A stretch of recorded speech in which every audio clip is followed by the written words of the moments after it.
Salut chers étudiants et chères étudiantes, je suis très ravi de vous retrouver pour passer avec vous cette année académique 2020-2021.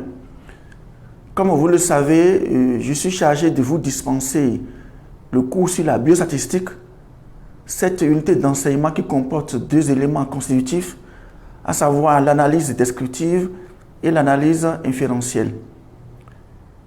Et pour l'analyse descriptive, le premier chapitre, c'est l'introduction à la biostatistique qui va se dérouler en 25 heures, composé donc de cours théoriques et de travaux dirigés.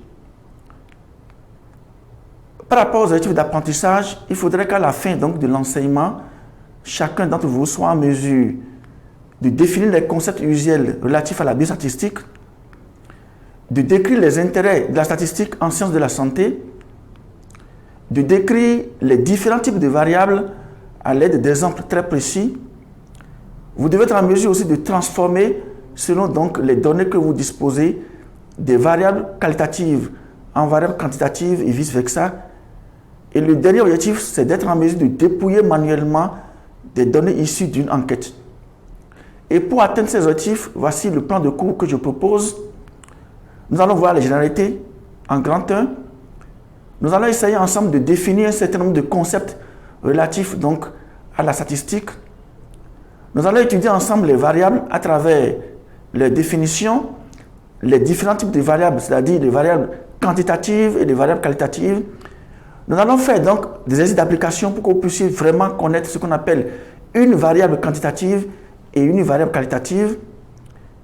En grand 4, nous allons voir comment on transforme les variables d'une variable quantitative en une variable qualitative et d'une variable qualitative en une variable quantitative. Et en grand 5, le dernier point, c'est le dépouillement. Non seulement on va voir ensemble le dépouillement manuel et aussi le dépouillement informatique. Alors, je vous propose ici quelques références. Là, j'ai sélectionné pour vous 5 références principales que je vous demande d'aller consulter à la bibliothèque. Et après donc le premier chapitre, nous allons avoir le chapitre 2 qui concerne donc la présentation des données recueillies, c'est-à-dire comment on conçoit des tableaux de graphiques. Et au niveau du chapitre 3, on va voir ce qu'on appelle les mesures de tendance centrale. Le chapitre 4 va concerner donc les mesures de position. Et le dernier chapitre, nous allons voir ensemble les mesures de dispersion. Bien évidemment, après avoir donc dispensé les 5 chapitres, vous aurez à faire une évaluation sommative sur table qui sera donc notée sur 20 points.